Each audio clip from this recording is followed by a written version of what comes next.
नमस्कार दोस्तों, मैं शांडिल अनुज। आज आर्टिकल 16 के बारे में बात करूंगा। मैंने आपसे बात करा था कि हमारा कॉन्स्टिट्यूशन का जो प्रियम्बल है वो इक्वालिटी का ऑब्जेक्टिव लेकर के चलता है, जहां पे यह स्पष्ट किया गया है equality in opportunity and equality in status. ये हमारा ऑब्जेक्ट है, ये हमारा कोर प्रिंसिपल्स है जिसे अचीव किया जाएगा थ्रू दिस कॉन्स्टिट्यूशन। मैंने आपको बताया था राइट टू इक्वालिटी का प्रोविजन हमारे संविधान में 14 से लेकर के 18 तक में है। इक्वालिटी का प्रिंसिपल सिर्फ फंडामेंटल राइट्स में नहीं, ये पार्ट 4 में भी directive principle of state policy में भी इक्वालिटी के बारे में बात किया है। आर्टिकल 38, आर्टिकल 39 आप देखेंगे तो उनमें भी इक्वालिटी के बारे में बात की गई। यहां इक्वालिटी आर्टिकल 16 में जो इक्वालिटी की बात किया है वो इक्वालिटी इन अपॉर्चुनिटी के बारे में बात करता है, अवसर की समता के बारे में बात करता है। आर्टिकल 16 ये सिटीजन को प्राप्त है। मैं ऑलरेडी आपको बता चुका हूं कि आपके कॉन्स्टिट्यूशन के पार्ट 3 में पार्ट 3 में 5 आर्टिकल ऐसे हैं जो कि बात करते हैं सिर्फ सिटीजन के बारे में, कि ये राइट्स सिर्फ और सिर्फ सिटीजन को मिले हैं, जिसमें 15 है, 16 है, 19 है, 29 और 30। 16 is available only for the citizens. This can be claimed only by the citizen. ये हमारे नागरिकों के द्वारा ही इसे क्लेम किया जा सकता है। जो कहता है कि स्टेट जो है वो किसके बारे में बात करेगा कि there shall be equality of opportunity, यानी क्लास 1 जो है वो कहता है कि there shall be equality of the opportunity for all citizens. राज्य के अधीन यदि किसी पद की बात करें तो स्टेट जो है शैल गिव, क्या करेगा? Opportunity, shell give the opportunity. किसके लिए? सिटीजन्स के लिए बात करता है, सभी नागरिकों के लिए। और किस चीज पर इक्वालिटी होगी? The matter relating to employment and appointment for public office. यदि कोई आपके राज्य के अधीन कोई पद है तो उसके नियुक्ति और नियोजन के संबंध में राज्य जो है अपने सभी नागरिकों को अवसर की समता प्रदान करेगा। यानी ये क्लास 1 जो है ये पब्लिक पोस्ट के बारे में बात करता है, पब्लिक ऑफिस के बारे में बात करता है कि कोई भी नागरिक जो भारत का है उसका अपॉइंटमेंट और एम्प्लॉयमेंट पर जो अपॉर्चुनिटी होगी वो इक्वल होगी। स्टेट इस बात को कॉन्फर करता है। और ये मैंडेटरी वर्ड यूज किया गया है, यहां पे जो वर्ड यूज किया है वो मैंडेटरी है, शैल वर्ड यूज किया गया है। और किसके लिए यूज किया गया है? For the citizen. और किस पोस्ट के लिए किया गया? फॉर द पब्लिक पोस्ट और पब्लिक ऑफिस। यानी पब्लिक पोस्ट वो पोस्ट है जो कि कॉन्स्टिट्यूशन के द्वारा या स्टेट के द्वारा या आपके किसी इंस्टीट्यूट के द्वारा क्रिएट की जा रही है, कोई पब्लिक पोस्ट है। यानी ये जो प्रोविजंस मिले हुए हैं आपको किसी प्राइवेट पोस्ट के लिए नहीं।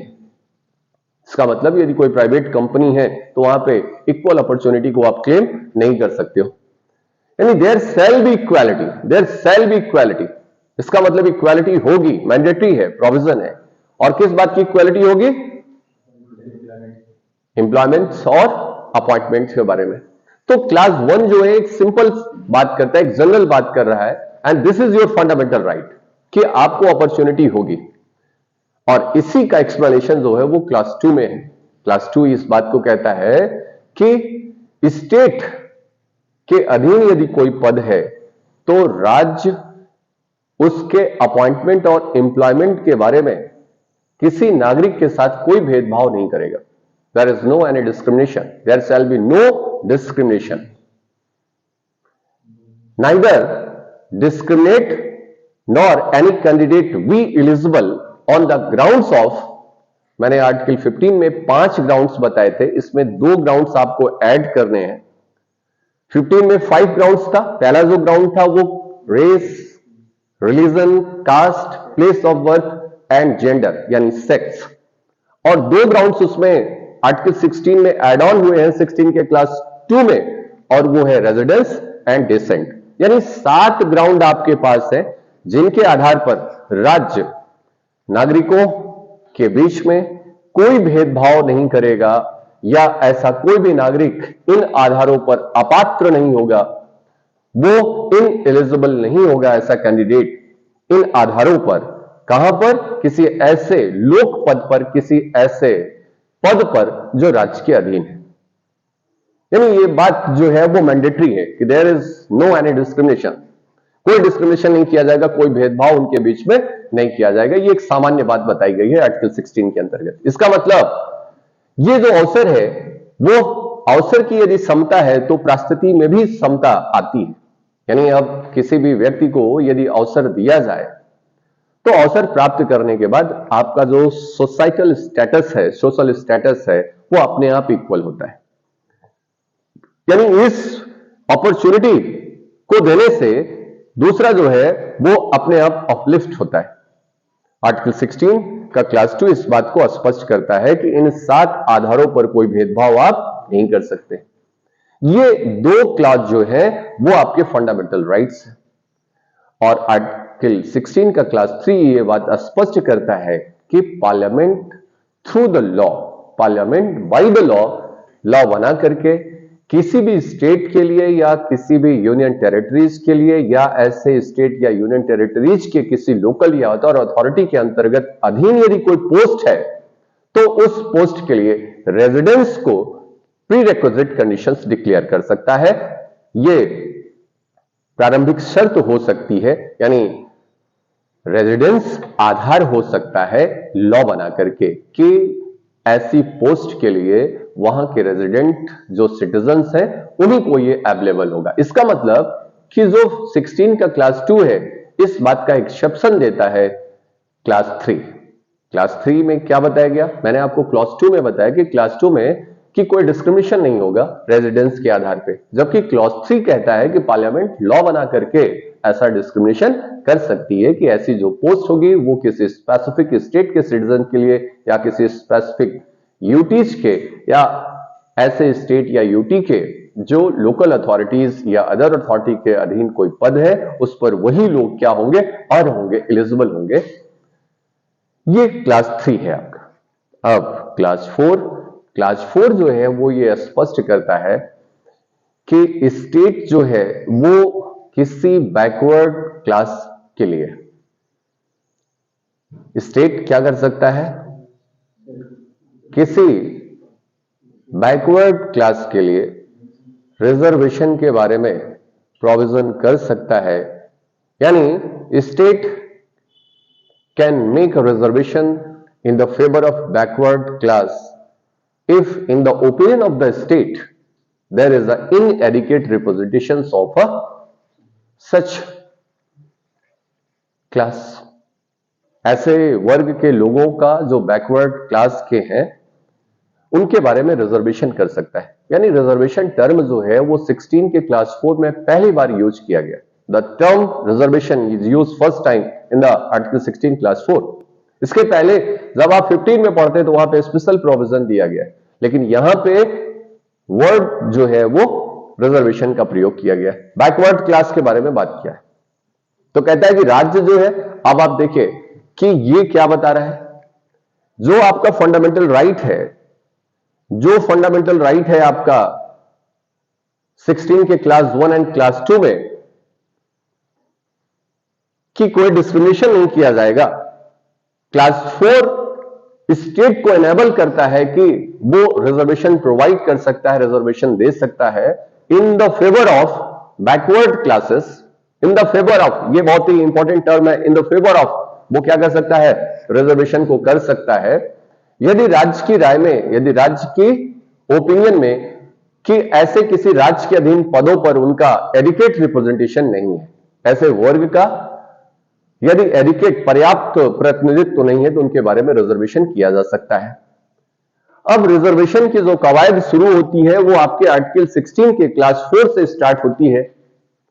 और इनिशियली मैंने आपको बताया था कि ये जो प्रोविजन लाया गया था, ये प्रोविजन सिर्फ 10 साल के लिए लाया गया था। इनिशियली जब कॉन्स्टिट्यूएंट असेंबली डिबेट में आप इसकी स्टडी करेंगे तो वहां पे ये बताया गया था, डॉक्टर बी.आर. अम्बेडकर बाबा साहब के द्वारा स्पष्ट किया गया था कि प्रारंभिक 10 वर्षों के लिए इस संविधान में रिजर्वेशन को रखा जाए। सामान्यतः मैं जब आपसे बात कर रहा था प्रियम्बल में, तो मैंने आपको बताया था कि इक्वालिटी दो तरीके से लाई जा सकती है। दो तरीके से इक्वालिटी को आप ला सकते हो। एक तो आप डिस्क्रिमिनेशन करके ला सकते हो और एक बिना डिस्क्रिमिनेशन किए हुए, यानी दोनों तरीके से इक्वालिटी लाई जा सकती है। जब आप बिना डिस्क्रिमिनेशन किए हुए यदि आप इक्वालिटी को ले आते हो तो इस तरीके की जो जस्टिस होती है आपकी, वो क्या कहलाती है? Without, that is the distributive justice. वो क्या कहलाती है आपके? Distributive justice. इसका मतलब there is no any discrimination among the peoples, among the citizens. जब आप लोगों के बीच में कोई भेदभाव नहीं करेंगे, इसका मतलब उनके बीच में आप इक्वालिटी करेंगे। इक्वालिटी करेंगे, समता का भाव रखेंगे तो उनके बीच में समानता आएगी। यह भी एक तरीका है इक्वालिटी को लाने का, and that is known as the distributive justice. यहां पे मैं इक्वालिटी और जस्टिस को कोरिलेट कर रहा हूं, आपको कंफ्यूज होने की जरूरत नहीं। मैंने आपको बताया था कि जस्टिस का जो पैरामीटर है वो इक्वालिटी, अकॉर्डिंग टू अरिस्टोटल, ये उन्होंने कहा है। और दूसरा कि जब आप डिस्क्रिमिनेशन करके यदि आप इक्वालिटी को ले आते हो सोसाइटी में, इगैलिटेरियन सोसाइटी को आप क्रिएट करते हो और उनके बीच में डिस्क्रिमिनेशन करके करते हो, तो ऐसी जो जस्टिस होती है वो आपकी करेक्टिव या रिफॉर्मेटिव जस्टिस होती है। अरिस्टोटल कहते हैं कि ये करेक्टिव या रिफॉर्मेटिव जस्टिस की जरूरत तब पड़ती है जब उनके बीच में डिस्ट्रीब्यूटिव जस्टिस नहीं हुआ था। पास्ट में उनके साथ यदि डिस्ट्रीब्यूटिव जस्टिस नहीं हुआ था। जरा इन्हें समझने का प्रयास करें एक बार फिर से, मैं आपको बता रहा हूं। मैंने आपसे क्या कहा? ये समाज के लोग हैं, यदि इनके बीच में समानता की गई होती तो इन्हें यानी अपॉर्चुनिटी मिली होती, इक्वल अपॉर्चुनिटी मिली होती, या इनका स्टेटस इक्वल होता, यानी इनके साथ न्याय किया गया होता, तो इन्हें किसी तरीके की रिजर्वेशन की जरूरत नहीं होती। इसका मतलब इनके साथ डिस्ट्रीब्यूटिव जस्टिस नहीं हुआ था। क्या नहीं हुआ था? डिस्ट्रीब्यूटिव जस्टिस नहीं मिला। इसका मतलब इनके साथ जो व्यवहार किया गया था पास्ट में, वो समान व्यवहार नहीं किया गया था, समता का व्यवहार नहीं किया गया था। इसका मतलब इनके बीच में डिस्ट्रीब्यूटिव जस्टिस नहीं थी। तो आज की डेट में अब इनको क्या करना पड़ रहा है? करेक्टिव जस्टिस या रिफॉर्मेटिव जस्टिस देना पड़ रहा है। इसका मतलब क्या है कि अब आप इनके और इनके बीच में क्या कर रहे हो? डिस्क्रिमिनेशन कर रहे हो। लेकिन फाइनल ऑब्जेक्ट और फाइनल गोल क्या है कि यहां पे क्या ले आना है? इक्वालिटी को ले आना है by the way of discrimination. आपने इनके और इनके बीच में क्या किया हुआ है? डिस्क्रिमिनेशन किया हुआ है, और डिस्क्रिमिनेशन करके आप क्या लाना चाहते हो? इक्वालिटी को लाना चाहते हो। अब मैं आपसे कह रहा हूं, ये जो रिजर्वेशन है, ये रिजर्वेशन सबसे बेस्ट एग्जांपल है आपका किसका? करेक्टिव या रिफॉर्मेटिव जस्टिस का। इसका मतलब जनरल, ये बैकवर्ड क्लास, ये एससी और ये एसटी। बोलो बेटा, ये जनरल, बैकवर्ड क्लास, एससी और एसटी, इनके बीच में क्या कर रहे हो आप? डिस्क्रिमिनेशन कर रहे हो। और डिस्क्रिमिनेशन करके ऑब्जेक्टिव क्या है आपका? यहां पे इक्वालिटी को ले आना है। मैंने आपसे क्या कहा कि इक्वालिटी सिर्फ समान व्यवहार करने से ही नहीं आती,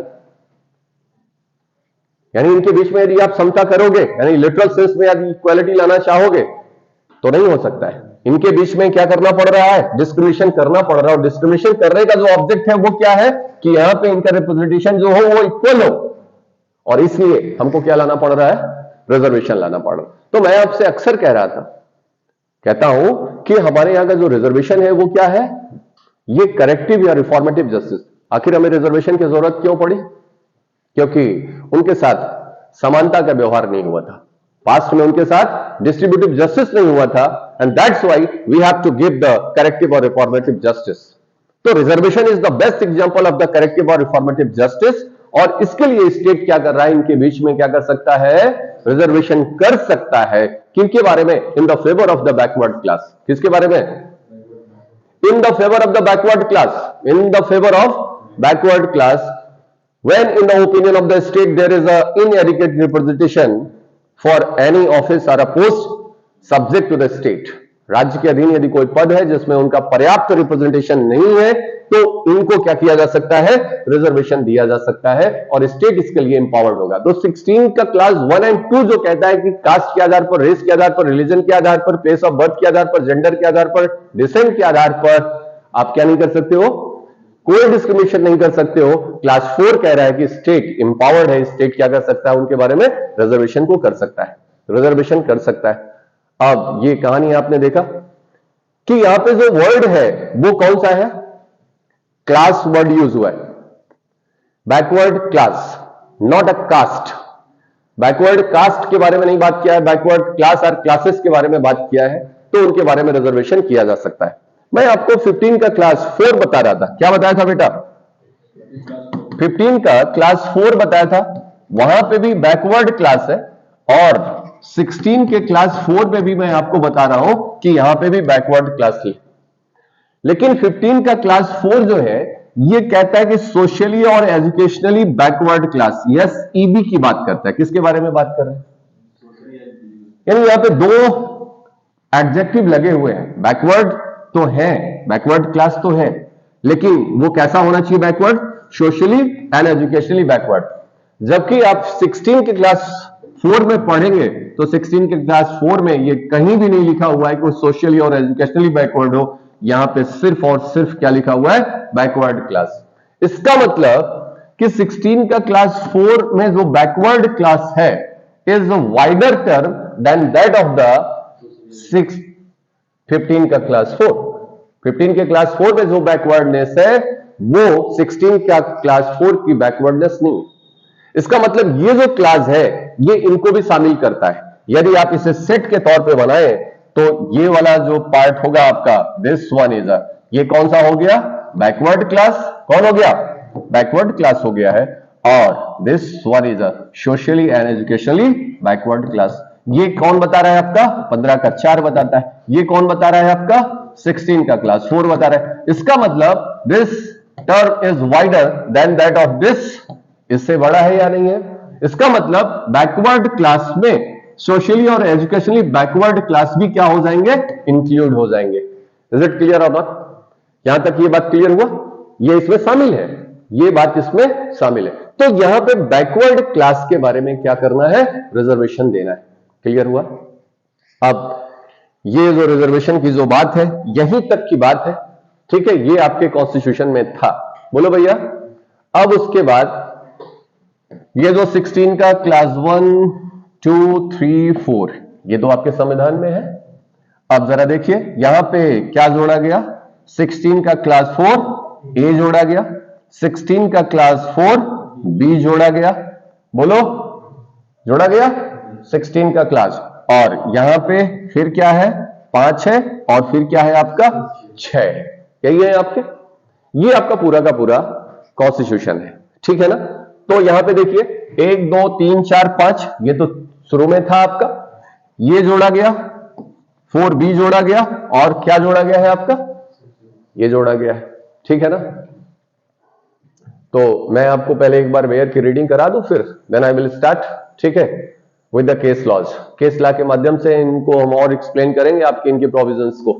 तो मैं आपसे कह रहा था कि स्टेट जो है वो क्या कर सकता है, प्रोविजन कर सकता है, ठीक है ना। इनके बारे में आप जरा देखिए, मैं अभी 4A और B के बारे में बाद में जब जिस क्रम में आए हैं उसी क्रम में मैं आपको बताऊंगा इनको, ठीक है। इनका जो क्रम है ये देखिए जरा, इनका जो अमेंडमेंट हुआ है वो अमेंडमेंट कब हुआ है, ये 77th कॉन्स्टिट्यूशनल अमेंडमेंट के द्वारा आया है। 16/4 कब जोड़ा गया, 77th कॉन्स्टिट्यूशनल अमेंडमेंट, ये किस ईयर में आया है, 1995 में आया है। ये आपका 16 का क्लास 4B जो है वो 81 यानी 81st कॉन्स्टिट्यूशनल अमेंडमेंट के द्वारा किस ईयर में आया, 2000 में आया।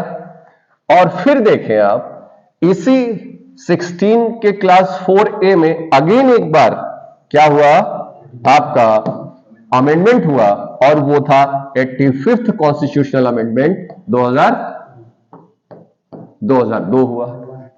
बोलो बेटा 2001 और फिर उसके बाद यहां पे EWS जो जोड़ा गया आपका किस संविधान संशोधन के द्वारा, 103/2019। ये पूरा आपका कॉन्स्टिट्यूशन है आपका, ठीक है।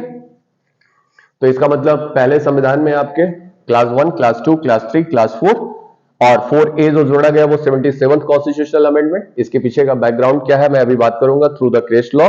फिर उसके बाद 4B जोड़ा गया आपका 81st कॉन्स्टिट्यूशनल अमेंडमेंट 2000 के द्वारा और पांचवा आपका था और छठा फिर जोड़ा गया 103rd कॉन्स्टिट्यूशनल अमेंडमेंट के द्वारा 2009 जहां पे EWS के बारे में प्रोविजन किया गया।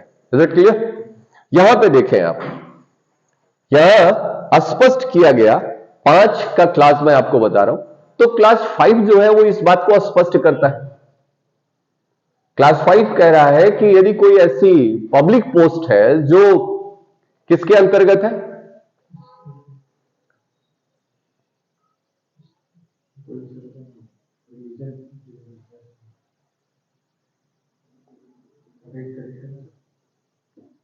Nothing in this article shall affect the operation of any law which provides that the incumbent of an office is connected with the affairs of any religious or denominational institution. बस देखिए यहां पे सीधे सीधे आपको कह रहा है कि यदि ऐसी कोई रिलीजियस या डिनोमिनेशन के थ्रू यदि कोई पोस्ट क्रिएट की गई है और वो स्टेट के अधीन है और उस पर किसी विशिष्ट धर्म के व्यक्तियों का ही अपॉइंटमेंट होना चाहिए, तो पार्लियामेंट क्या कर सकता है, लॉ बना करके ऐसे विशिष्ट धर्म के लिए ही उसे संरक्षित कर सकता है, प्रोटेक्ट कर सकता है। अभी 16 का क्लास 2 आपने ये देखा था कि उसमें बताया गया कि किसी भी रिलीजन के आधार पर कोई डिस्क्रिमिनेशन नहीं होगा। लेकिन यदि ऐसा कोई रिलीजियस या डिनोमिनेशनल पोस्ट है आपकी, डिनोमिनेशन के थ्रू है और वो राज्य के अधीन का पद है और वो किसी विशिष्ट धर्म के बारे में ही बात कर रहा है, तो वहां पे अपॉर्चुनिटी जो होगी वो विशिष्ट धर्म के लिए ही होगी। तो इसका मतलब जो 5 है, मैं आपको इसके लिए अक्सर एक एग्जांपल बताता हूं कि जो आपके धर्म गुरुओं की जो पोस्ट होती है आर्मी में, ये पब्लिक पोस्ट है। कैसी पोस्ट है? तो यदि आपको टेंपल में रहना है तो ऐसी स्थिति में यदि ये है कि इसी विशिष्ट धर्म के लोग ही इस पर आ सकते हैं, उनकी वो अपॉर्चुनिटी है, बाकी धर्म के लोगों के लिए नहीं है, तो ये बात वैलिड होगी आपके कॉन्स्टिट्यूशन के द्वारा। और ये बात स्पष्ट करता है कौन, 16 का क्लास 5। यदि कोई ऐसा चैरिटेबल संस्था बनाई गई है जो राज्य के अधीन चलाई जा रही है, यदि ऐसा कोई रिलीजियस इंस्टीट्यूट है जो स्टेट के अंतर्गत बनाई गई है और किसी विशिष्ट धर्म की योग्यता के आधार पर ही उस पर अपॉइंटमेंट होना है, एम्प्लॉयमेंट होना है, तो ऐसा विशिष्ट धर्म के लिए ही स्पेसिफाई किया जा सकता है, कोई अन्य धर्म व्यक्ति को उस पर अपॉर्चुनिटी नहीं होगी। और ये बात कहां बताई गई है आपके 16 क्लास 5 में बता दिया गया। चलिए, तो क्लास 1 जनरल बात कर रहा है कि स्टेट जो है वो क्या करेगा, स्टेट अपॉर्चुनिटी देगा, ठीक है। इक्वल अपॉर्चुनिटी होगी किसको, सिटीजन्स को होगी। और किस बात पर होगी, अपॉइंटमेंट एंड एम्प्लॉयमेंट के बारे में बात होगा, यानी एम्प्लॉयमेंट और अपॉइंटमेंट के बारे में इक्वालिटी होगी किसको, सारे सिटीजन्स को। और किसके अधीन पद है आपके, राज्य के अधीन, यदि कोई ऐसा पद गठित किया गया। दूसरा कह रहा है कि स्टेट ऐसा कोई डिस्क्रिमिनेशन नहीं करेगा, ना ही कोई ऐसा सिटीजन जो है वो इनएलिजिबल होगा। Neither state discriminate nor such citizens will be ineligible on the grounds of race, religion, caste, place of birth, sex, descent and residence। इन आधारों पर कोई भेदभाव नहीं करेगा। क्लास 3 जो है वो ये स्पष्ट कर रहा है कि रेजिडेंस के आधार पर पार्लियामेंट लॉ बना करके किसी भी पब्लिक पोस्ट जो राज्य के अधीन है या किसी संघ शासित क्षेत्र के अंतर्गत है, या ऐसे राज्य या संघ शासित क्षेत्र के अधीन कोई लोकल अथॉरिटी या अदर अथॉरिटी के अंतर्गत कोई पद का सृजन हुआ है, तो उस पर रेजिडेंस के आधार पर क्या कर सकता है, प्री रिक्विजिट कंडीशंस रख सकता है। वह प्रारंभिक शर्त हो सकती है और उसके आधार पर ही उसका चयन किया जा सकता है। और 4A जो है, 4 जो है वो रिजर्वेशन के बारे में बात कर रहा है कि स्टेट जो है वो रिजर्वेशन प्रोवाइड कर सकता है। क्या कर सकता है, यानी सीधे सीधे कह रहा है कि नथिंग इन दिस आर्टिकल। क्या कह रहा है, नथिंग इन दिस आर्टिकल, यानी इस आर्टिकल में जो आपने पढ़ा हुआ है ऊपर, मैं आपसे अक्सर कहता हूं कि यानी जो बात आपने 16(1) में पढ़ लिया, 16(2) में पढ़ लिया, ठीक है, और 16(3) में जो पढ़ लिया है, उसकी कोई बात के होते हुए भी स्टेट क्या कर सकता है, स्टेट सेल, यानी nothing in this article shall prevent the state from making any provision, यानी उनके बारे में कोई प्रोविजन बनाने से राज्य को निवारित नहीं करेगी। किसके बारे में, जो कि वो रिजर्वेशन देता हो, और किसको देता हो, किसी बैकवर्ड क्लास को देता हो, और in the favour of the backward class. और कब, जब राज्य को लगता है कि उनका पर्याप्त प्रतिनिधित्व नहीं है, एडिक्वेट रिप्रेजेंटेशन नहीं है, तो उनके बारे में स्टेट क्या कर सकता है, स्पेशल रिजर्वेशन कर सकता है। ऐसा लॉ बनाने से उसे निवारित नहीं किया जा सकता है। बोलो भैया, स्टेट। चलिए, तो अब ये इनके फिगर्स हैं और इनके ईयर्स हैं, इन्हें आप याद रखिएगा। अब ये जो कहानी है आपकी 16 का क्लास 4, 16 का क्लास 4 जो है वो बात करती है रिजर्वेशन की। बोलो, तो 1963 से मैं चल रहा हूं। 1963 में आपका जो केस आया था वो बालाजी का केस था, Balaji versus state of Mysore. Balaji versus Balaji, ये 1963 का केस था। कब का केस था ये, 1963 का जो केस आया था वो Balaji versus state of Mysore का केस था। 1963 में ये डिसाइड किया ऑनरेबल सुप्रीम कोर्ट के द्वारा। ये मेनली जो था वो आर्टिकल 15 पे था, लेकिन इसमें कुछ बातें जो थी वो आर्टिकल 16 के बारे में भी डिस्कस की गई थी। यहाँ पे जो रिजर्वेशन दिया गया स्टेट के द्वारा, जो रिजर्वेशन दिया गया मेडिकल और इंजीनियरिंग कॉलेजेस में, मैं आपसे बता रहा हूं ये प्रोविजन किसके लिए था, मेनली किसके लिए, आर्टिकल 15 पे था। जो मेडिकल और इंजीनियरिंग कॉलेज थे वहां पे रिजर्वेशन जो प्रोवाइड किया गया, वो रिजर्वेशन आपका बैकवर्ड क्लास के लिए, जो मोर बैकवर्ड क्लास है, बोलो भैया, एससी और एसटी, इन सारे लोगों का रिजर्वेशन मिला करके टोटल कितना हो गया था, 68% हो गया था। यानी आप देख रहे हैं कि बैकवर्ड क्लास और लो बैकवर्ड क्लास, जो अपर बैकवर्ड क्लास है या लोअर बैकवर्ड क्लास है, यानी बैकवर्ड क्लास पे भी इन्होंने 2 क्लास बना दी थी। और दूसरा एससी और एसटी। तो ये टोटल जो रिजर्वेशन आपका हुआ, यानी इनको कितना दिया था 28%, इनको कितना दिया था आपका ये 22% दिया था, और इनको मिला करके जो रिजर्वेशन दिया था वो 18% दिया था। टोटल जो रिजर्वेशन हुआ वो कितना हो गया आपका, 68% हो गया था रिजर्वेशन, मेडिकल और इंजीनियरिंग कॉलेज में एंट्रेंस के एग्जाम के लिए था।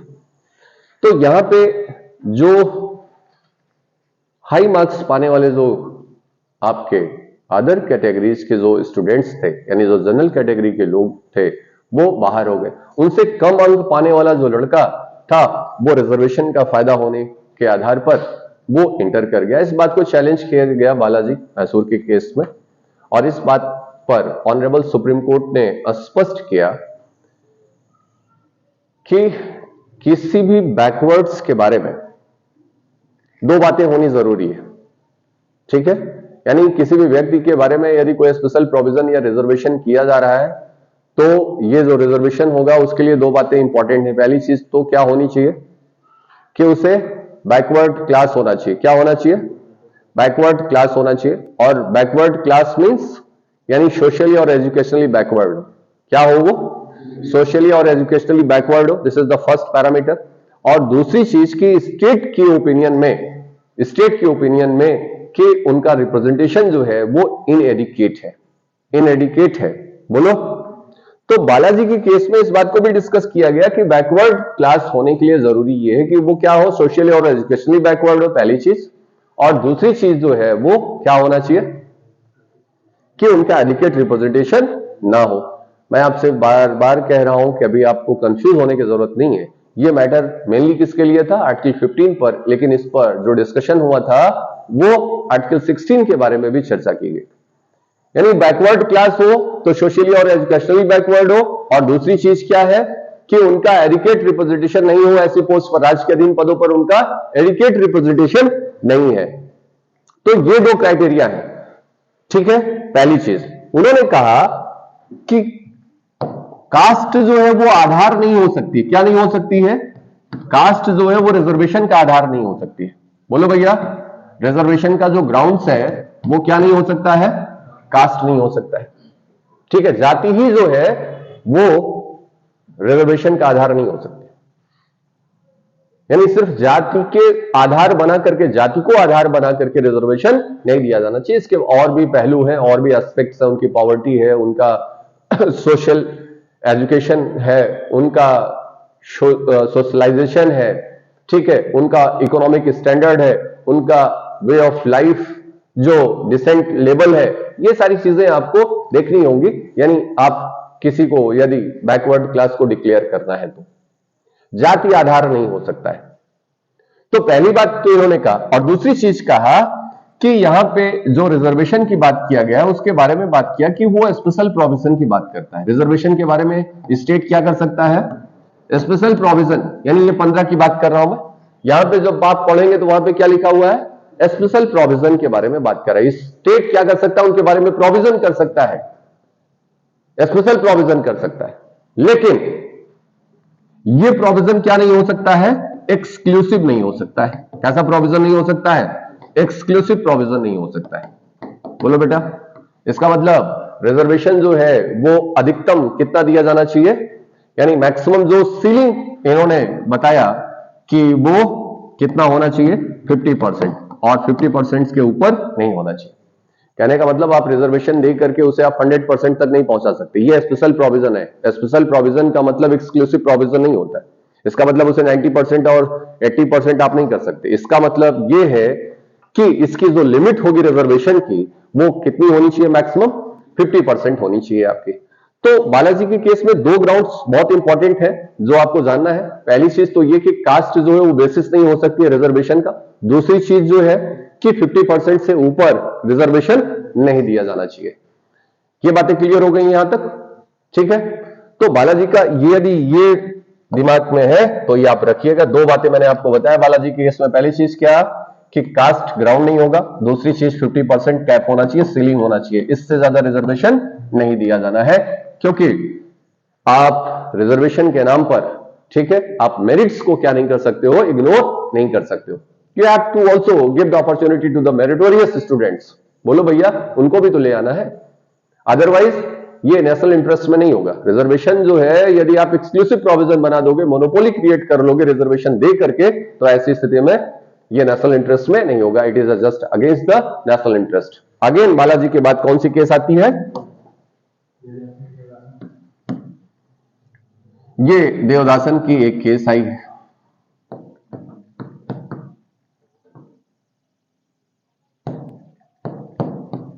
Devadasan versus Union of India, और जहां पे कैरी फॉरवर्ड रूल इवॉल्व किया गया। कैरी फॉरवर्ड, और ये जो केस है वो कब की है, 1964 की केस है। 1963 में बालाजी की केस, और 1964 में जो है वो देवदासन का केस आया।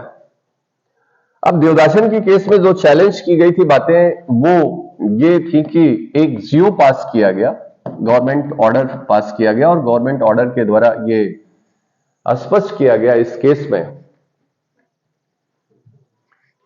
कि यदि कोई रिजर्व क्लास की पोस्ट है आपकी, और यदि उस ईयर में वो वैकेंट हो गई है, यानी आपने रिजर्वेशन के थ्रू यदि कोई पोस्ट दी है और उस स्पेसिफिक ईयर में इस गवर्नमेंट ऑर्डर में यह बात बताई जा रही है कि उस जियो के द्वारा यह बताया गया कि रिजर्वेशन के थ्रू जो रिजर्वेशन दिया गया है, उस रिजर्वेशन के अंतर्गत यदि कोई पोस्ट वैकेंट होती है तो वो अगले साल कैरी फॉरवर्ड हो जाएगी और उसे एज अ सेपरेट क्लास माना जाएगा, उसे सेपरेट क्लास माना जाएगा और यह आगे 2 वर्ष तक अलग ही भरी जाएगी उससे, भले ही वो 50% के कैप को क्रॉस कर जाए। इसका मतलब मैं आपको एक एग्जांपल से इसे समझा दूं कि जनरली मान लीजिए कि 200 पोस्ट आई है 2020 में, 200 पोस्ट है और 200 पोस्ट पर जो कैटेगरी है आपकी वो 100 मान लीजिए जनरल के लिए है और 100 जो है आपकी वो किसके लिए है, रिजर्व है। बोलो भैया, रिजर्व डिक्लेयर किया गया है। अब कह रहा है कि यदि इस साल यदि ये कोई पोस्ट जो है वो वैकेंट रह जाती है, मैं मान लेता हूं कि ये 30 पोस्ट जो है वो eligible candidates were not found, यानी यहां पे जो है उपयुक्त कैंडिडेट्स जो है वो प्राप्त नहीं हो पाए हैं, उसको क्वालिफाई नहीं कर पाए हैं, तो ये सीट जो है वो उस साल क्या हो जाएगी, वैकेंट हो जाएगी और ये जो वैकेंट सीट है ये अनरिजर्व्ड मानी जाएगी। क्या मानी जाएगी, अनरिजर्व्ड मानी जाएगी और ये कैसे कंसीडर की जाएगी, as a separate class consider किया जाएगा, सेपरेट क्लास। और जब अगली बार फिर से वैकेंसी आएगी तो ये अनरिजर्व्ड पोस्ट जो अनवैकेंट, ये वैकेंट पोस्ट है आपकी, ये उसमें जुड़ करके आएगी, लेकिन ये उस 50% से कंसीडर नहीं होगी, भले ही ये 50% की लिमिट्स को क्या कर जाए, क्रॉस कर जाए। अब इसी में देखिए कि अब मान लीजिए कि 2021 में अगेन आपकी 200 सीट आती है, 200 सीट्स आई, तो 100 जो है वो किसके लिए है, जनरल के लिए, और 100 किसके लिए है, रिजर्व है। कहता है कि ये जो 30 सीट्स आपकी वैकेंट हैं ये इनके साथ इसी रिजर्व कैटेगरी में जुड़ करके आएंगे, यानी 100 प्लस कितना हो गया, 30 हो गया, ये 100 प्लस क्या हो जाएगी आपके, 30 हो जाएगी। अब आप देख रहे हैं यहां पे जो रिजर्वेशन है वो 50% क्रॉस कर गया कि नहीं कर गया। इसका मतलब जो रिजर्व कैटेगरी है उनको 130 सीटें मिल गई हैं और जो आपके अनरिजर्व्ड हैं उन्हें क्या मिल गया, 100 सीट्स है। तो यानी रिजर्वेशन जो है वो 50% की सीलिंग्स को क्या कर चुका है, क्रॉस कर चुका है। और इस जियो के द्वारा यह बताया गया था कि ये 2 साल तक, ये सक्सीडिंग ईयर में जो भी पोस्ट आएंगी 2 साल तक ये आगे चलेंगी। इस बात को चैलेंज किया गया देवदासन की केस में, और Devadasan versus Union of India के केस में इसे क्या किया गया, कैरी फॉरवर्ड के रूल को अनकॉन्स्टिट्यूशनल डिक्लेयर कर दिया गया। क्या डिक्लेयर किया गया, अनकॉन्स्टिट्यूशनल डिक्लेयर किया गया। बोलो भैया। और यहां पे ये बताया गया कि कैरी फॉरवर्ड रूल के अंतर्गत यानी रिजर्वेशन जो है वो 50% की सीमा के यदि ऊपर जाता है, उसकी सीलिंग्स के ऊपर जाता है, जो बालाजी के केस में स्पष्ट किया है, it is just a fraud with our constitution. ये हमारे संविधान के साथ क्या होगा, it is just creating a monopoly on the behalf of, on the name of the reservation. ये क्या करेगा, ये एक अधिकार स्थापित करेगा, ये मोनोपोली क्रिएट कर रहा है, ये कॉन्स्टिट्यूशन के साथ फ्रॉड होगा और इसे क्या कर दिया गया, असंवैधानिक बताया गया। बोलो भाई, यानी ये कैरी फॉरवर्ड का जो रूल है वो क्या हो जाएगा, अनकॉन्स्टिट्यूशनल हो जाएगा। तो ये फैक्ट आप याद रखिए कि जो देवदासन की केस में कैरी फॉरवर्ड के रूल जो गवर्नमेंट ऑर्डर के द्वारा बनाया गया था उसे क्या किया, यहां पे अनकॉन्स्टिट्यूशनल डिक्लेयर किया गया। इसका मतलब अब मैं इसे और एग्जांपल से आगे बढ़ा दूं, अब तो मेरे हिसाब से आपको समझ में आ गया होगा। यानी 2 साल तक ये बातें चलती जाएंगी आपकी। अब मान लीजिए कि यहां पे 130 सीट में रिजर्व में, अब मान लीजिए कि इस बार 50 कैंडिडेट आपको नहीं मिले। कितने नहीं मिले आपको, 50 नहीं मिले, यानी जो आपका सिलेक्शन हुआ है 130 में वो सिर्फ 80 पे एलिजिबल कैंडिडेट आए हैं, 50 सीटें वैकेंट हो गई हैं। अगेन यदि 2022 में यदि फिर आपके पास 200 सीटें आती हैं तो 100 सीटें इनके लिए और 100 सीटें इनके लिए, प्लस कितना इसमें 50, इसका मतलब 150 अब क्या हो गई, रिजर्व हो गई, और 100 पे क्या है आपके अनरिजर्व सीटें हैं। तो ये लगातार जो है वो क्या कर रहा है, बढ़ता जा रहा है, और इसीलिए इसको क्या कर दिया गया, अनकॉन्स्टिट्यूशनल डिक्लेयर किया गया। और उनका कहना था, यानी ऑनरेबल सुप्रीम कोर्ट के द्वारा, कि उन्हें मर्ज किया जाना चाहिए और मर्ज करके पुनः उनको रिजर्व किया जाना चाहिए। बात समझ रहे हैं आप?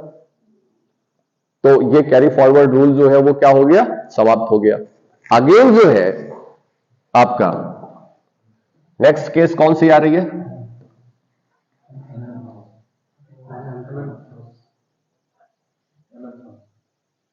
एन.एम. Thomas, state of Kerala versus NM. Thomas.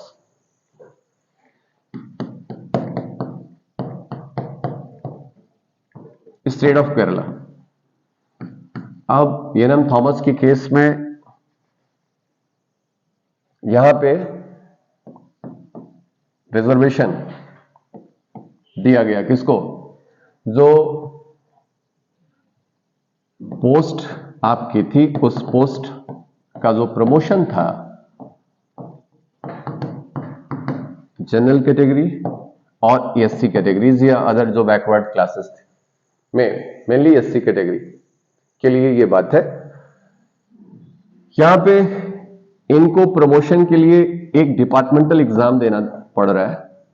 बोलो भैया, डिपार्टमेंटल एग्जाम दे रहे हैं, और डिपार्टमेंटल एग्जाम दे करके ये पोस्ट को प्रमोट करते हैं। पोस्ट में क्या कर रहे हैं, प्रमोशन ले रहे हैं। जबकि एससी को ये डिपार्टमेंटल एग्जाम दे करके जो है वो प्रमोट होना है। इन्हें स्टेट के द्वारा, यानी स्टेट ऑफ केरला के द्वारा इस बात का जो है रूल बनाया गया कि इन्हें 2 साल का कंसेशन मिलेगा, यानी for the promotion to qualify the departmental exam they will get the concession और relaxation in it for 2 years। कितने साल के लिए, यानी इस बात को जो है वो चैलेंज किया गया, कहां पे, एन.एम. थॉमस की केस में चैलेंज किया गया कि यहां पे जो रिजर्वेशन दिया जा रहा है उनको स्पेशल रिलैक्सेशन दिया जा रहा है एससी कैटेगरी को डिपार्टमेंटल एग्जाम के लिए। तो state of Kerala versus NM. Thomas में केरला के इस रूल को कॉन्स्टिट्यूशनल डिक्लेयर किया, और ऑनरेबल सुप्रीम कोर्ट ने यह स्पष्ट किया कि जो भी प्रमोट होकर के इस पोस्ट को आ रहा है, चाहे वो जनरल हो चाहे वो अदर कैटेगरी का हो, उसे डिपार्टमेंटल एग्जाम दे करके ही आना पड़ रहा है। यहां पे इन्हें कंसेशन और रिलैक्सेशन जो दिया है सिर्फ टाइम का दिया हुआ है, जो उनकी परिस्थिति और उनके बैकवर्डनेस के आधार पर उनको दिया है, दैट इज द कॉन्स्टिट्यूशनल। क्या है, ये बात कॉन्स्टिट्यूशनल है।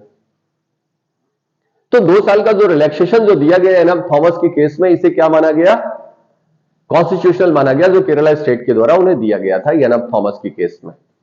ओके, और कहा कि इनकी कार्यकुशलता पर जो लोग यहां 2 साल का रिलैक्सेशन लेकर के आ रहे हैं, इससे इनकी कार्यकुशलता पर कोई प्रभाव नहीं पड़ता है, क्योंकि अल्टीमेटली उन्हें यहां पे तभी आना है जब वो एग्जाम को क्वालिफाई करेंगे। यहां पे सिर्फ टाइम को क्या किया गया है, रिलैक्स किया गया है, बाकी किसी तरीके की सुविधा और व्यवस्था उन्हें नहीं दिया है, स्पेशल प्रोविजन। ठीक है, और ये रीजनेबल क्लासिफिकेशन है, and that is based on the social backwardness, उनके बैकवर्डनेस के आधार पर। क्लियर हो गया। अगेन नेक्स्ट जो केस आती है आपकी, अखिल भारतीय शोषित कर्मचारी, अखिल भारतीय शोषित कर्मचारी संघ वर्सेस, ये रेलवे के बारे में थी, अखिल भारतीय शोषित कर्मचारी संघ वर्सेस यूनियन ऑफ इंडिया। ठीक है, और इस केस में जो कैरी फॉरवर्ड रूल था, वो कैरी फॉरवर्ड रूल को 2 से 3 साल के लिए बढ़ा दिया गया था। बोलो भैया, तो यहां पे अब जरा देखिए, एन.बी. थॉमस की केस देखा आपने, अखिल भारतीय शोषित कर्मचारी संघ का केस देखा आपने।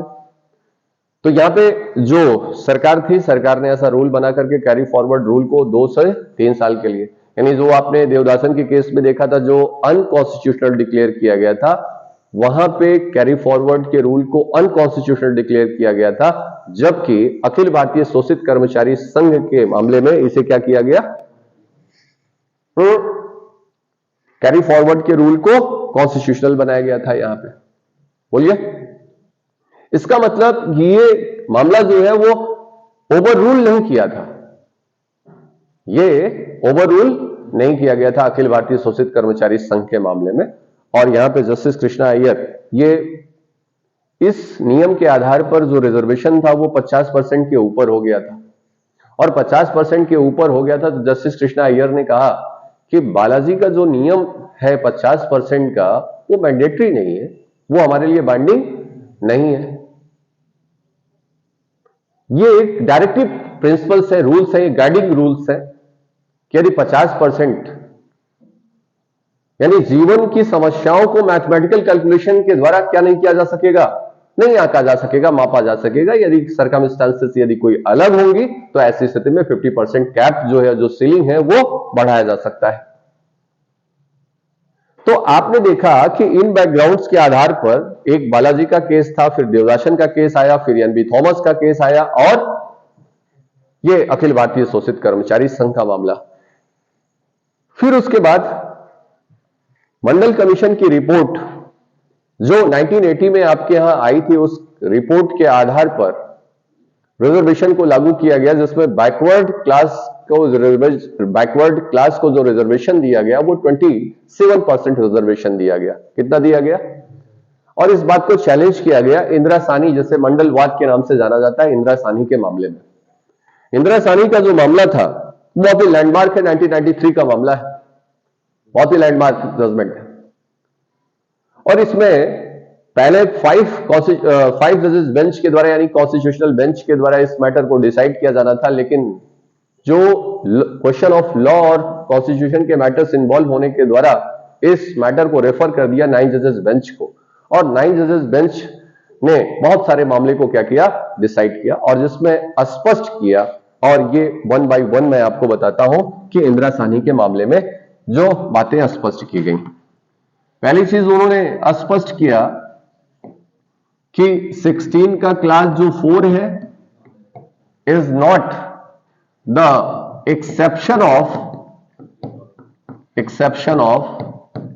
16 का क्लास 1, यानी 16 का क्लास 4 जो है वो 16 का 1 का अपवाद नहीं है, ये एक्सेप्शन नहीं है, जैसा कि बालाजी के केस में बताया गया था।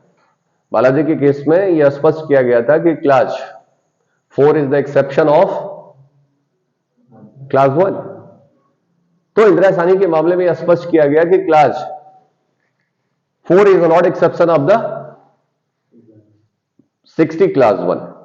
दूसरी बात इंदिरा साहनी में स्पष्ट किया गया ऑनरेबल सुप्रीम कोर्ट के द्वारा कि 16 class 4 is not equated with the 15 class 4, यानी 16(4) जो है वो 15(4) के जैसा नहीं। 15(4) जो है सोशली और एजुकेशनली बैकवर्ड के बारे में बात करता है। किसके बारे में बात कर रहा है? सोशली एंड एजुकेशनली बैकवर्ड के बारे में बात करता है, जबकि यहां पे 16(4) में सिर्फ बैकवर्ड यूज किया गया है, और बैकवर्ड में सोशली और एजुकेशनली बैकवर्ड जो है वो शामिल हो सकते हैं, यानी शामिल होते हैं। और इस तरीके से इसमें एससी और एसटी भी क्या होंगी, शामिल हो जाएंगे। बोलिए। अगेन बालाजी के मामले में कहा गया था कि कास्ट जो है वो आधार नहीं होना चाहिए रिजर्वेशन का, लेकिन इंदिरा साहनी के मामले में यह स्पष्ट किया गया कि कास्ट जो है is a social class, caste itself is a social class. जाति जो होती है वो भी क्या होती है, एक सामाजिक वर्ग होती है। यदि सामाजिक वर्ग है, यदि संपूर्ण जाति सोशली और एजुकेशनली बैकवर्ड हो, तो ऐसी स्थिति में वह भी क्या बनाएगा, बैकवर्ड क्लास हो जाएगी, और वह भी रिजर्वेशन का आधार हो जाएगा। यानी यहां पे जो बालाजी के मामले में यह स्पष्ट किया गया था कि कास्ट जो है वो बैकवर्ड क्लास, कास्ट जो है वो आधार नहीं होना चाहिए रिजर्वेशन का, लेकिन इंदिरा साहनी के मामले में बताया कि कास्ट जो है वो सोशल क्लास है, और यदि संपूर्ण कास्ट ही सोशली और एजुकेशनली बैकवर्ड है तो उसे बैकवर्ड क्लास माना जा सकता है, बैकवर्ड क्लास उसे माना जा सकता है।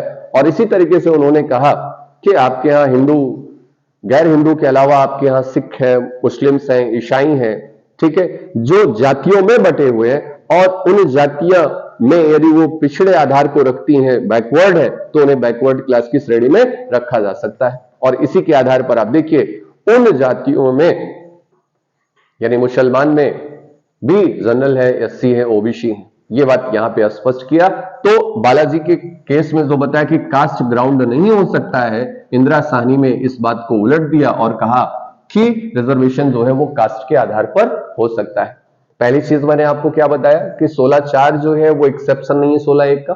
दूसरी चीज मंडल के मामले में बताया गया कि 16/4 15/4 नहीं है, क्योंकि 16/4 जो है वो वाइडर टर्म है और ये सिर्फ और सिर्फ सोशली और एजुकेशनली बैकवर्ड को भी ले आता है। और फिर तीसरी बात इन्होंने कहा कि जो कास्ट है वो ग्राउंड नहीं हो सकता रिजर्वेशन का, जबकि मंडल के मामले में यह स्पष्ट किया गया कि कास्ट भी क्या हो सकती है, ग्राउंड हो सकता है, यदि वो पूरी की पूरी जाति ही क्या हो, सोशली बैकवर्ड हो, तो उसे सोशल क्लास माना जा सकता है और बैकवर्ड क्लास हो सकता है।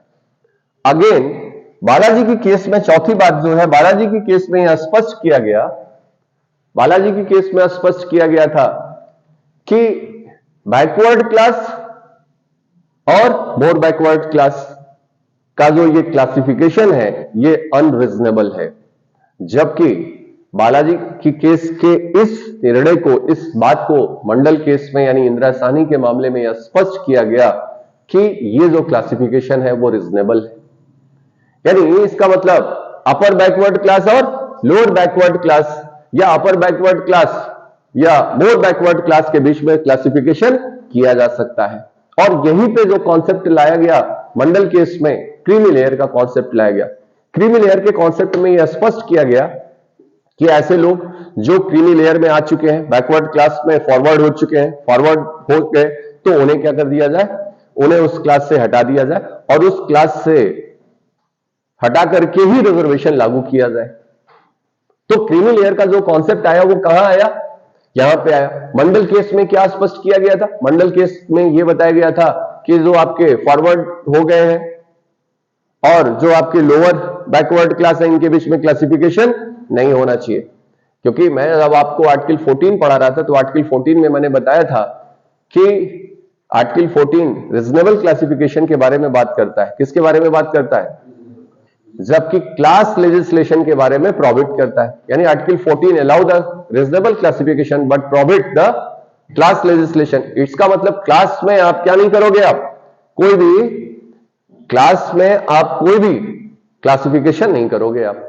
इसका मतलब यदि कोई बैकवर्ड क्लास है तो बैकवर्ड, बालाजी कहते हैं कि backward class as a whole consider करिए आप, उसमें अपर और लोअर की बात मत करिए। जबकि इंदिरा साहनी में इस बात को स्पष्ट कर दिया गया कि अपर बैकवर्ड और लोअर बैकवर्ड में क्लासिफिकेशन रीजनेबल है और जो फॉरवर्ड हो चुके हैं, जो क्रीमी लेयर में आ चुके हैं, उन्हें हटा करके ही रिजर्वेशन लागू किया जाना चाहिए। यहां तक बातें क्लियर है आपकी? तो ये बात आपकी स्पष्ट हो गई कि नहीं हो गई आपकी, बोलो भैया।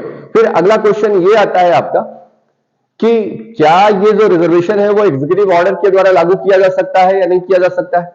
तो इंदिरा साहनी के मामले में यह स्पष्ट किया गया कि रिजर्वेशन के लिए किसी लॉ की जरूरत नहीं है, एग्जीक्यूटिव ऑर्डर के द्वारा इसे क्या किया जा सकता है, लागू किया जा सकता है। यानी नेक्स्ट क्वेश्चन जो है आपका वो कौन सा है,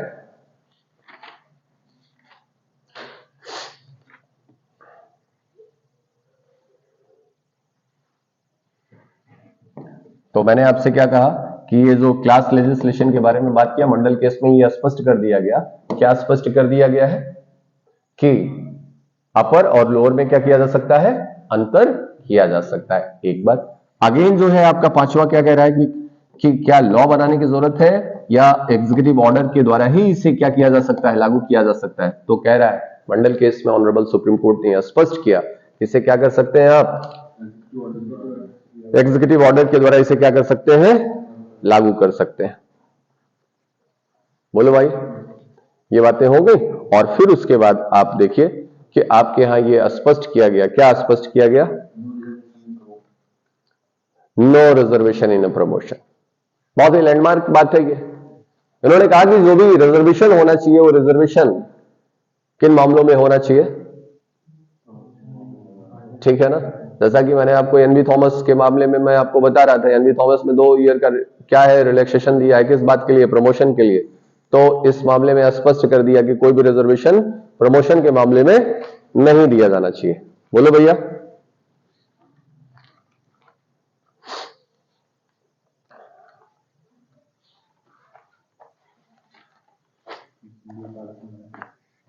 अब ये देखो बेटा,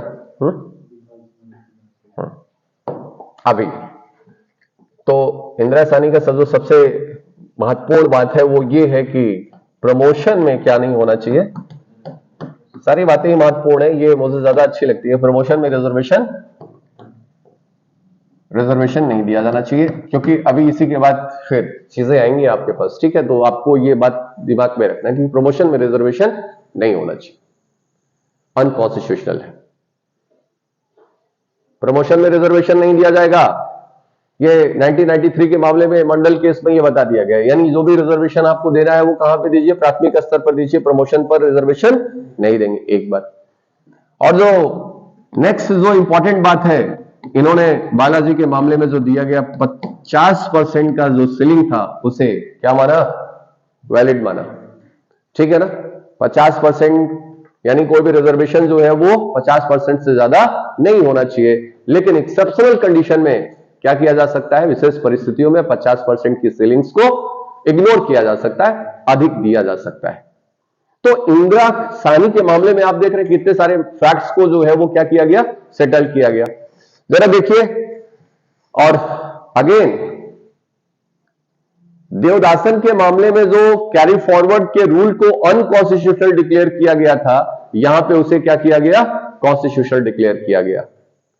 तो मैं आपको कितने सारे पॉइंट्स बताए जिस मैटर्स को सेटल किया गया मंडल केस में। पहला जो पॉइंट था वो क्या था कि 16(4) जो है वो एक का एक्सेप्शन नहीं है, पहली बात। दूसरी बात मैंने आपसे क्या बताया कि 16(4) जो है वो 15(4) के बराबर नहीं है, 15(4) के जैसा नहीं है, वो अलग है। तीसरी बात मैंने आपको क्या बताया, यहां पे कास्ट जो है वो क्या हो सकता है, आपका ग्राउंड हो सकता है, जो कि बालाजी के केस में बताया गया था नहीं होगा।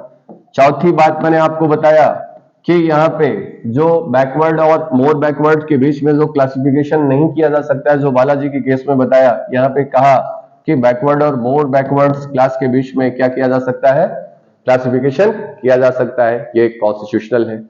अगेन जो मैंने आपको बताया कि क्या ये एग्जीक्यूटिव ऑर्डर के द्वारा लागू किया जा सकता है, तो मंडल के केस में बताया कि रिजर्वेशन को एग्जीक्यूटिव ऑर्डर के द्वारा लगाया जा सकता है, इसके लिए किसी लॉ की जरूरत नहीं है। फिर मैंने आपको नेक्स्ट पॉइंट बताया कि ये 50% का जो बालाजी के मामले में सीलिंग जो फिक्स किया गया था उसे क्या किया गया है, यहां पे कॉन्स्टिट्यूशनल बनाया गया और इसे वैलिड माना गया, और इस बात को अपहोल्ड किया गया कि रिजर्वेशन 50% से ज्यादा नहीं होना चाहिए, but in a certain circumstances or specific circumstances the limit and the ceilings of the 50% can be encroached, जाया जा सकता है, आगे लेकर के जा सकते हैं। और अगेन जो देवदासन के मामले में आपका कैरी फॉरवर्ड का जो रूल था, उस कैरी फॉरवर्ड के रूल को क्या किया गया, कॉन्स्टिट्यूशनल डिक्लेयर किया गया। क्या किया गया, कैरी फॉरवर्ड के रूल। देवदासन के मामले में इसे अनकॉन्स्टिट्यूशनल डिक्लेयर किया गया था, इंदिरा साहनी के मामले में क्या किया गया, इसे कॉन्स्टिट्यूशनल। इतने सारे पॉइंट्स हैं, आप जरा देखिए कि जो कि सेटल्ड किए गए 9 जजेस बेंच के द्वारा आपके इंदिरा साहनी यानी मंडल के मामले में। पहला पॉइंट 16(4) एक्सेप्शन नहीं है। दूसरा पॉइंट 16(4) 15(4) के जैसा नहीं, कास्ट के आधार पर रिजर्वेशन किया जा सकता है यदि कास्ट आपकी सोशली बैकवर्ड हो, फिर बैकवर्ड और मोर बैकवर्ड के बीच में क्लासिफिकेशन जो है वो वैलिड है, कॉन्स्टिट्यूशनल है। फिर एग्जीक्यूटिव ऑर्डर के द्वारा उसे क्या किया जा सकता है, एग्जीक्यूटिव ऑर्डर के द्वारा उसे लागू किया जा सकता है। अगेन 50% ही रिजर्वेशन होना चाहिए, और फिर कैरी फॉरवर्ड का जो रूल है वो क्या होगा, कॉन्स्टिट्यूशनल होगा। और अगेन प्रमोशन में रिजर्वेशन नहीं होगा, कहां नहीं होगा, प्रमोशन में रिजर्वेशन नहीं होगा। बोलो भैया, प्रमोशन में रिजर्वेशन नहीं होगा। ये इंदिरा साहनी के मामले में बात आ गई, जब प्रमोशन में रिजर्वेशन नहीं होगा, ये बात मंडल केस में स्पष्ट कर दिया गया। तो इसी के बाद आपके यहां देखिए 16(4)A जोड़ा गया। क्या जोड़ा गया, 16 का क्लास 4A कब जोड़ा गया, 77th कॉन्स्टिट्यूशनल अमेंडमेंट के द्वारा, जो कि मंडल केस में बताया गया था कि there is no promotion in there is no reservation in a promotion, तो 77th कॉन्स्टिट्यूशनल अमेंडमेंट ला करके क्या किया गया, आपके यहां 16(4)A जोड़ा गया। 77th कॉन्स्टिट्यूशनल अमेंडमेंट कब हुआ बेटा, 1995 में हुआ। मंडल केस कब डिसाइड हो रही है, 1993 में हो रही है, और वहां पे प्रमोशन में रिजर्वेशन नहीं होना चाहिए।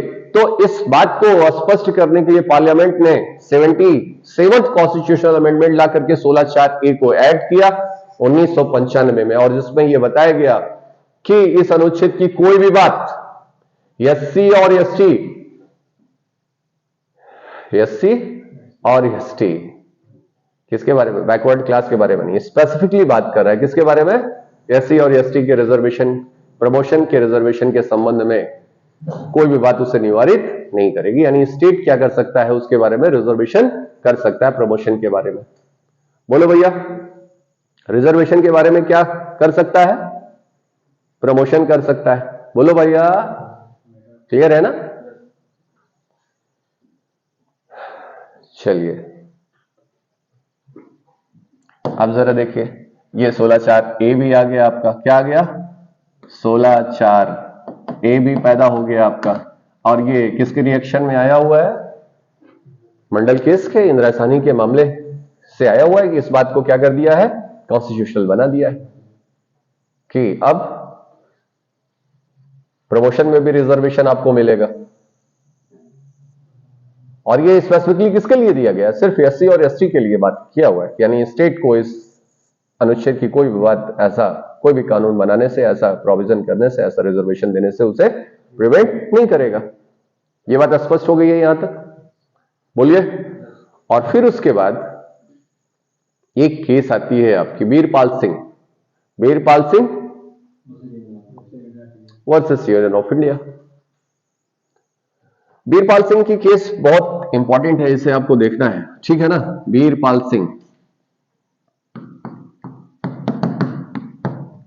वर्सेस यूनियन ऑफ इंडिया, और ये केस इंपॉर्टेंट है। यहां पे कैचअप रूल के बारे में बात किया, किसके बारे में, कैचअप रूल।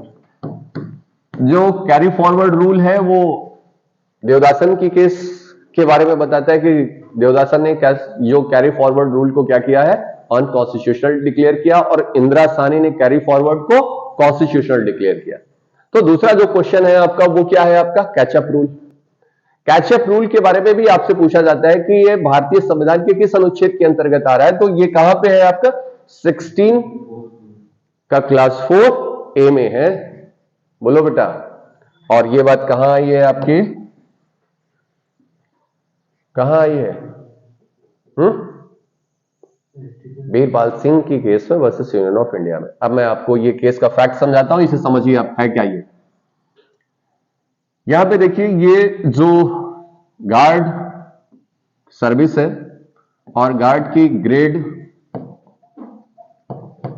सी, बी, ए और ए स्पेशल, ठीक है, ये कैटेगरीज है आपकी। This one is the post of the guard grade C, और ये कैसी पोस्ट है आपकी, सिलेक्शन पोस्ट है। कैसी है, सिलेक्शन पोस्ट है, यहां पे इनका अपॉइंटमेंट होगा ग्रेड सी पर। एंड दिस वन इज, ठीक है, दिस पोस्ट, ये जो आपकी हैं grade B, grade A, grade A special, ये कैसी हैं आपकी, प्रमोशनल पोस्ट है, प्रमोशनल है। बोलो भैया, प्रमोशनल पोस्ट है। अब यहां पे सी पर अपॉइंटमेंट हो रहा है, किसके थ्रू हो रहा है, रिजर्वेशन के थ्रू किया जा रहा है। किसके थ्रू किया गया, रिजर्वेशन के थ्रू किया गया है। मैं आपको सिर्फ समझाने के लिए बता रहा हूं, दो लोगों की बात करूंगा यहां पे, एक तो जनरल और दूसरा कौन है आपका, मान लीजिए कि एससी है। जनरल जो है वो यक्स है और एससी जो है वो वाई है। ग्रेड सी पर इनका क्या हुआ है, अपॉइंटमेंट हुआ है। अच्छा, जिस डेट पे आपका अपॉइंटमेंट होता है सीनियरिटी उसी डेट से आपकी मेंटेन होती है। अब मैं थोड़ा सा रेफरेंस लेकर के बात करूं कि 2012 में बोलो बेटा, 2012 में यक्स का अपॉइंटमेंट होता है ग्रेड सी पर, गार्ड ग्रेड सी पर जो अपॉइंटमेंट हुआ कब हुआ है? 2012 में हुआ है। और वाई का जो अपॉइंटमेंट हुआ है यहां पे 2015 में हुआ है। कब हुआ है? 2015 में हुआ है। सीनियर कौन हुआ? एक्स। सीनियर एक्स है, यानी डेट ऑफ अपॉइंटमेंट जो है वो उसकी वरिष्ठता का आधार होता है, उसकी सीनियरिटी का बेसिस होता है डेट ऑफ अपॉइंटमेंट। तो 2012 में वो अपॉइंट हो गया ग्रेड सी पर और 2015 में हुआ, तो सीनियर कौन हुआ? एक्स हुआ। लेकिन due to the reservation policy, जो रिजर्वेशन हुआ है ग्रेड बी पर, वो किसका हो गया? वाई का पहले हो गया। अब ये मान लीजिए कि 2016 में 2016 में यहां पे 2015 में इनका अपॉइंटमेंट हुआ है और 2016 में ये कहां चले गए? प्रमोट होकर के, थोड़ा ज्यादा कम लग रहा है ना, 2 साल और बढ़ा देते हैं, 2018 में क्या हो गया? इनका प्रमोशन हो गया, यानी वाई का प्रमोशन बी ग्रेड पर हो गया। तो सी का प्रमोशन इस पोस्ट पर जो हो रहा है वो 2019 में हो रहा है। कब हुआ? 2019 में हुआ। बोलो भैया। तो यहां पे क्वेश्चन ये है कि अब यहां पे सीनियर कौन होगा? This is the question. ये क्वेश्चन है या नहीं है? तो सीनियर यहां कौन है? सीनियर यहां पे वाई है। तो यहां पे जो पेटिशनर है वो इस बात की प्ली देता है कि चूंकि ग्रेड सी पर मैं सीनियर था, तो जब मैं प्रमोट होकर के ग्रेड बी पे पहुंचता हूं तो अपनी सीनियरिटी को फिर से क्या कर लूंगा? रिटेन कर लूंगा। बोलो, क्लियर हुआ कि नहीं हुआ? चूंकि यहां पे ये रेलवे की बात है, गार्ड ग्रेड की बात कर रहा हूं मैं, grade B, grade C, grade A जो है आपके रेलवे के बारे में, है ना?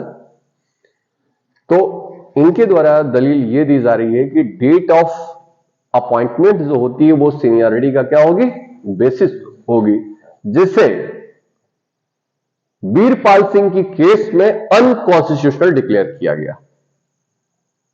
ये बात समझ पाए आप? इसका मतलब क्या हुआ कि रेलवे क्या कह रही है कि यहां पे सीनियर कौन होगा?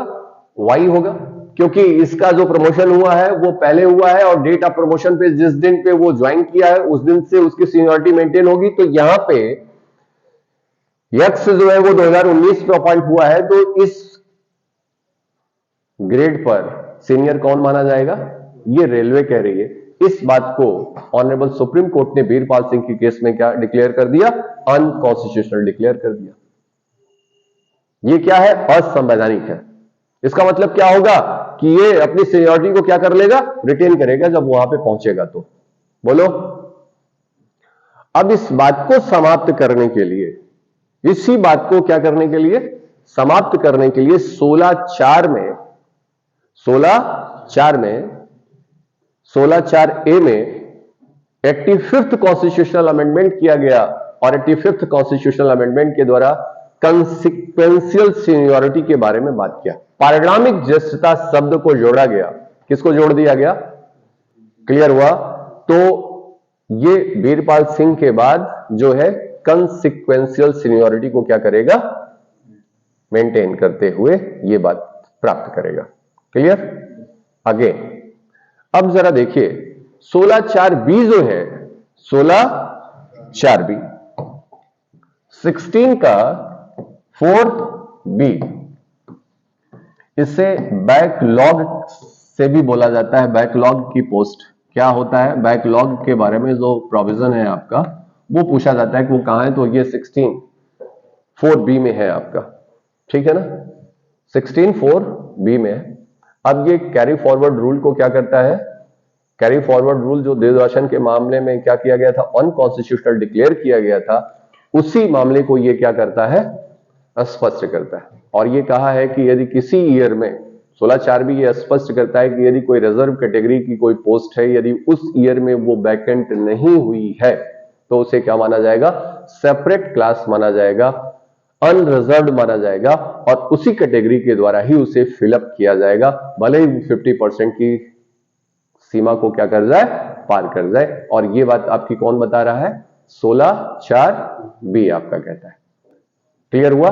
तो बैकलॉग की पोस्ट है, तो मैं आपसे अक्सर बताता हूं ये जरूरत क्यों पड़ी होगी, जरा आप बताइए। जैसे मान लीजिए कि मैंने आपसे कहा कि ये जो पोस्ट है आपकी, ये पोस्ट जो है, बोलो बेटा, ये जो आपकी पोस्ट है, ये पोस्ट 100 इनकी हो गई, 200 पोस्ट आपकी आई है तो 100 किसकी हो गई। अब यहां पे 80 सीट ही फिलअप हो पाई है और कौन सी सीट नहीं आई, 20 सीट आपकी वैकेंट हो गई। बोलो, नहीं हुआ। तो 80 सीट आपकी क्या हो गई, आपकी वैकेंट हो गई है।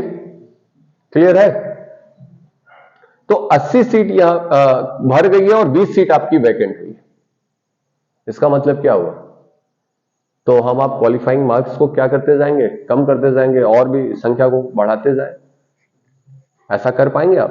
नहीं, क्योंकि जब आप आर्टिकल 335 पढ़ते हो तो वहां पे ये बताया गया है कि रिजर्वेशन को आप उसी तरीके से लागू करेंगे कि जिससे कि उनकी एडमिनिस्ट्रेटिव और जो स्किल्स हैं वो क्या ना हो, उनका ह्रास ना हो।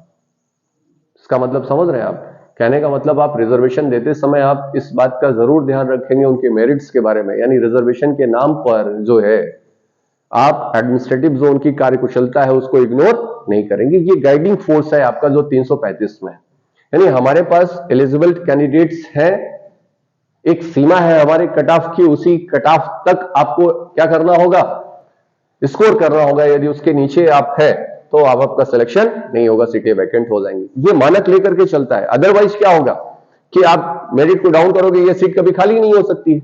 लेकिन आपको किस बात को दिमाग में रखना है, 335 को रखना है कि इनको अपॉइंट करते समय आप इनके एडमिनिस्ट्रेटिव जो स्किल्स है उनको भी आपको ध्यान में रखना है। अदरवाइज क्या होगा, ये नेशनल इंटरेस्ट में नहीं होगा ना कि कोई भी व्यक्ति है जिसको आपने अपॉइंट कर दिया, क्या कर दिया है आपने, अपॉइंट कर दिया, ऐसा नहीं कर पाओगे। तो ये माइंड आप रखोगे, तो इसीलिए ये सीटें वैकेंट हुई है। तो 16 का क्लास 4B जो है इस बात को स्पष्ट करता है कि ये जो 20 वैकेंसी है इन्हें सेपरेट क्लास माना जाएगा, अनरिजर्व क्लास माना जाएगा और इनको अलग से क्या किया जाएगा, उन्हीं रिजर्व कोटे के अंतर्गत रखा जाएगा और रख करके भरा जाएगा। और यहां पे टाइम पीरियड और टेन्योर का कोई ऐसा बात नहीं किया गया। तो आप लोग कभी कभी देखिए कि बैकलॉग पोस्ट भी क्रिएट होती है आपके यहां, ठीक है ना, कि ऐसे वैकेंट हो रही है 2 साल 3 साल में और एक बार में उन्होंने उठा करके क्या कर दिया, उसी स्पेसिफिक कैटेगरी के लिए ही वैकेंसी निकाल दी कि अब उसमें जनरल कैटेगरी आ ही नहीं सकता, उसी कैटेगरी के लोग ही क्या कर सकते हैं, उसमें अप्लाई कर सकते हैं फॉर्म को। ये बातें स्पष्ट हो गई आपकी, हो गया। अब देखिए, तो मैं आपसे कह रहा था कि यहां पे आपने देखा कि 77th कॉन्स्टिट्यूशनल अमेंडमेंट, फिर उसके बाद आपने देखा 85th कॉन्स्टिट्यूशनल अमेंडमेंट जो हुआ है कहां पे, 16(4)(a) में। फिर उसने आपने 81st कॉन्स्टिट्यूशनल अमेंडमेंट दिया है, कहां पे देखा है आपने, 81st कॉन्स्टिट्यूशनल अमेंडमेंट कहां है बेटा, 16(4)(b) में है आपका। अब 82वां संविधान संशोधन खोल के 335 में 335,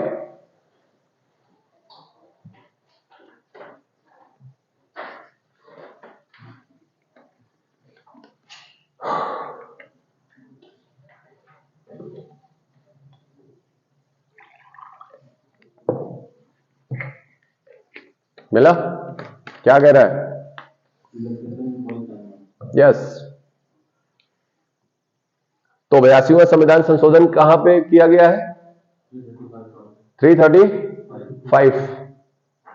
तो मैंने आपसे क्या कहा कि आप क्वालिफाइंग मार्क्स को यदि घटाते चले जा रहे हो तो आपको एक बात और भी ध्यान में रखना होगा ना, वो आपका क्या है, एडमिनिस्ट्रेटिव क्वालिफिकेशन, आपकी स्किल्स को भी ध्यान में रखना होगा आपको, नहीं? यानी ये तो गाइडिंग फोर्स है ना, और स्टेट क्या है, एम्पावर है, वो क्वालिफाइंग मार्क्स को कम कर सकता है। स्टेट क्या कर सकता है, क्वालिफाइंग मार्क्स को कम कर सकता है, लेकिन गाइडिंग फोर्स आपका क्या है, गाइडिंग फोर्स क्या है आपका, कि एफिशिएंसी ऑफ द एडमिनिस्ट्रेशन भी तो मेंटेन करना है आपको। अदरवाइज आपके पास पावर है, ये 82वां संविधान संशोधन के द्वारा यह स्पष्ट कर दिया है कि स्टेट के पास पावर होता है, क्वालिफाइंग मार्क्स को क्या कर सकता है, कम कर सकता है। लेकिन आप एक चीज जरूर इस बात को दिमाग में रख के चलेंगे आप, कि उनकी एफिशिएंसी को भी आपको ध्यान में रखना है। मैं इसीलिए कह रहा हूं कि ये सीटें वैकेंट कर दी जाती है। जब आप यूपीएससी के एग्जाम देने जाओगे तो यूपीएससी के एग्जाम में ये नहीं है कि उनको पूरा का पूरा सीट फिलअप कर लेना है, वहां पे लिख करके दे देते हैं सीधे, no eligible candidates were found, that's all, सीटें वैकेंट। ठीक है ना। अभी यूपीएससी में जो लॉ ऑफिसर्स या पेटेंट के लॉ ऑफिसर की जो पोस्ट आती है, सीबीआई के पीपी की जो पोस्ट आती है, जो यूपीएससी कंडक्ट कराते हैं, उसमें कैंडिडेट को भरा नहीं जाता है कि मेरिट से डाउन करके सारे के सारे भर लो। वहां पे ये है कि उसमें सीधे सीधे लिख दिया जाता है कि कोई भी एलिजिबल कैंडिडेट नहीं मिला हुआ, या इतनी सीट पर एलिजिबल कैंडिडेट नहीं मिले हुए। इसका मतलब क्या है कि आपकी इफिशियंसी को भी ध्यान में रखा जाना है, राइट। तो यदि वो रिजर्व कैटेगरी की है तो 16(4) भी कह रहा है कि उसे फिर कहां रखा जाएगा, रिजर्व कैटेगरी में ही रखा जाएगा। बात समझ रहे हैं आप। तो इसीलिए इसको क्या कहा गया, बैकलॉग कहा गया। तो अब जरा आप देखें कि 77th कॉन्स्टिट्यूशनल, 85th कॉन्स्टिट्यूशनल और 81st कॉन्स्टिट्यूशनल जो था, इस बात को चैलेंज किया गया कहां पे, यम नागराज की केस में 2006 में। कहां पे, M Nagaraj versus Union of India की केस में। और इन तीनों अमेंडमेंट्स को क्या डिक्लेयर किया गया, कॉन्स्टिट्यूशनल डिक्लेयर किया गया। और यहां पे स्पष्ट किया गया कि ये किसी तरीके से भारतीय संविधान के आधारभूत ढांचे का कोई परिवर्तन नहीं करते हैं। यानी तीनों जो अमेंडमेंट है वो कॉन्स्टिट्यूशनल डिक्लेयर किए गए M Nagaraj versus Union of India की केस में। तो ये जो टॉपिक है थोड़ा सा टफ है, जो रिजर्वेशन के बारे में बात करता है आपसे। मैं आपसे बताया था कि आर्टिकल 16 जो है का क्लास 6 और 15 का क्लास 6 दोनों ईडब्ल्यूएस के बारे में है, उनको एक साथ हम पढ़ेंगे। ठीक है, मोस्ट प्रोबेबली नेक्स्ट लेक्चर में इस बात को डिस्कस करेंगे। और वीडियो कॉम्प्लिकेटेड है, या जिस पॉइंट्स पे आपको कोई डाउट हो या जहां पे बातें समझ में ना आई हो, आप जरूर कमेंट करिएगा। यदि आपको वीडियो अच्छी लगी हो तो लाइक कर दीजिएगा, शेयर कर दीजिएगा, सब्सक्राइब कर दीजिएगा। Thank you.